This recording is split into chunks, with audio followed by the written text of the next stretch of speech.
One of my favorite guests to talk ball, Brian Windhorst, senior reporter of the association on ESPN. How are you, Brian? Hello, Rich. Your great column, great story today about just laying it all bare. So I'd love you to bring it to the people right here on my program. How realistic is what needs to happen, I guess, for Anthony Davis to join the Lakers, Brian? Well, it's not. I think what needs to happen, Rich, is he'd have to come out and say, trade me to the Lakers. And I just don't know. First off, I've spent some time with him. I don't think that's where he is. I really do think he's focused on the Pelicans, and he has never given an indication that anything, but that. And also, the Pelicans have no interest in trading him right now. They're looking to supplement him, trying to make trades to supplement him. That said, you just talked about LeBron being very, very aware of everything he does being blown up. He knew exactly what he was doing when he gave this quote. And I want to just give a little bit of context. This was to my colleague, Dave McMenamin, who he has known and has a very good relationship with. He gave this quote on the record away from a media scrum. He knew exactly what he was doing, especially the fact that the Pelicans are going to be in L.A. on Friday to play the Lakers. And the reason this is so interesting, there's this very strange, really obscure rule. And that rule is that the Celtics cannot trade for Anthony Davis this season. And it's hard to explain, and I apologize for its complexity, but you can't have what is known in the NBA as two designated players. You can't trade for two designated players. You become a designated player based on the type of contract you sign. Kyrie Irving is a designated player. Anthony Davis is a designated player. They have Kyrie. They cannot trade for Anthony Davis. Of course, you could trade Kyrie for Anthony Davis, but that would defeat the purpose of team building, so we're not even going to go there. So the Celtics, and the reason that's relevant is that in my mind, Rich, the Celtics have the best package they can offer if Anthony Davis becomes available next summer. If he does not sign a contract extension and forces the Pelicans' hand, just like Kawhi Leonard forced the Spurs' hand when he wouldn't sign a contract extension. So if you're the Lakers, your best case scenario, I believe, is to try to get Anthony Davis before this trade deadline, before you have to compete with the Celtics and other teams and potentially teams who get in the top three of the draft and whatnot over the summer. And so I think that is all in LeBron's eyes. He is aware of all of that. He's definitely aware of it because he's got the same agent as Anthony Davis. And I just think he wanted to get the conversation started 2 months away from the trade deadline. Brian Windhorst here on the Rich Eisen Show. Okay, so then now let's get to the why. So LeBron has taken stock of what's in Los Angeles right now and has pegged Anthony Davis, as well as taking stock as to who others on the landscape might be, and whether their willingness to join has already been sussed out, and he pegged Anthony Davis. Brian? Yeah, I think, Rich, if you look at the top free agents, one of the reasons why you would want to play with LeBron is to have the opportunity to compete and win for championships. Because there's a lot of challenges and downsides that come with him. The upside is if you play with him, he will have you compete. But if you look at the top free agents next summer, these guys already have championships. Kawhi Leonard, and Finals MVP. Kevin Durant, 2 titles and counting. Klay Thompson has a title. I think it's going to be a hard road to hoe for the Lakers in this free agent market. I think their better chance is to try to figure out a way to trade for somebody who wants to be in L.A. Obviously, that's complicated. It's not easy. When you trade for somebody, you don't get to control the 4 corners. But I think ultimately, L.A. is such a draw, and LeBron is a draw, and eventually they'll get somebody. I don't think I'm worried about that if I'm LeBron. But as pointed out, in 10 days, LeBron turns 34. He doesn't want to do this for 3 years. And this is one of the things he's talked about this. I mean, if you look at this roster, there's 2 types of players on this roster, Rich. There's veterans who are all on 1-year contracts who all could be gone next year to clear cap space or whatever.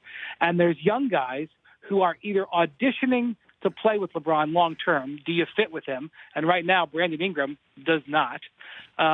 Or are you just being, fattened up to be traded for a player like Anthony Davis? I don't think there's he's talked about how good the chemistry is, but I don't think he's got a particular affinity for almost anyone on the roster. He knows they can all be sent out, except maybe Lonzo Ball. He really seems to be connected with Lonzo Ball. But if if the Pelicans called and offered Anthony Davis and wanted Lonzo Ball, LeBron would say, "Have a nice career. We'll see you twice a year."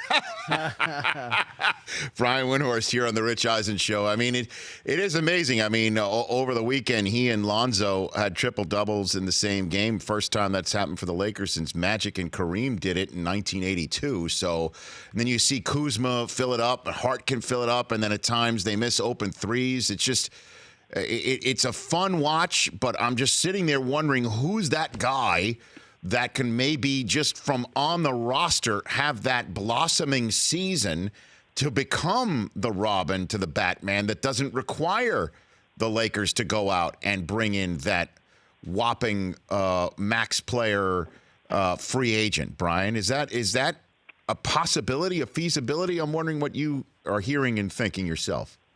He's probably not there right now. I mean, I don't want to put a ceiling on any of these guys. I mean, Kyle Kuzma and Lonzo are in their second year. You certainly wouldn't look at them and say, "Oh, they are a complete player." I mean, in theory, they could grow, but I think if you look at the Lakers, they've done a really nice job of positioning themselves to be a real factor going forward. But if you look at, if you say, well, where did they make the mistake? They had number 2 picks 3 consecutive years. They took D'Angelo Russell, Brandon Ingram, and Lonzo Ball. And those were nice players, but they didn't get a Luka Doncic. They didn't get a Jason Tatum. They didn't get a Donovan Mitchell. They didn't get De'Aaron Fox. If the Lakers had drafted De'Aaron Fox, if you look at what he's doing for the Kings, De'Aaron Fox looks like he's going to be an all-star and potentially a major impact player. Lonzo has very nice games. He's a really nice guy to have on your team, but you don't look at him and say, boy, he's the number 2 on a championship team. At least not right now. I don't see that. I don't think that's a reactionary thing to say. If they had been able to hit on one of those number 2 picks, and I mean really hit a franchise cornerstone piece, their outlook would be different. But for various reasons, and I'm not saying I could have done better, they weren't able to do that at 3 bites at the apple. So then last one for you on this subject before we move on other association topics, Brian. What is LeBron hoping to achieve by pulling McMenamin over and giving him that quote, knowing that it would be run on all the platforms of the worldwide leader? I mean, what is he hoping to do? Just get Davis's attention, which obviously he could do through his agent. I mean, what is he shaking the tree in Los Angeles? I mean, because he also mentioned he'd love to give Carmelo a whirl here. I mean, what do you think LeBron is hoping to achieve here? It made me smile because this is how LeBron rolls. I mean, he is going to deliver you 27, 7, and 7 every night. He's going to fill up your building. He's going to make you relevant. He's going to make you tens of millions of dollars a year in revenue. He's going to add a couple $100 million to your value of your franchise. I mean, and he's going to play passive-aggressive GM. This is what he does. He's done it for a long time now. This is what he does. And, LeBron is probably the most aware person I've ever met. Okay. His awareness of people on the court, his awareness of people in the room, his awareness of the power of his voice. He is extraordinarily aware that if the Lakers could get Lonzo Ball, doing it before this trade deadline would be the best way to do it. And he knows that Anthony Davis. And he knows that, if he talks about it, it begins the conversation. The conversation has begun. Okay, so what else? I mean, it's amazing how an 18 and 13 team takes up so much oxygen when the Warriors have already lost 10 games, but they seem to have righted the ship. I mean, the question is who from the East could actually emerge and become a threat? So let me try this one. Are the Nuggets for real, Brian? Well, they're really banged up right now, Rich. They're missing 3 of their best players, but they're still winning.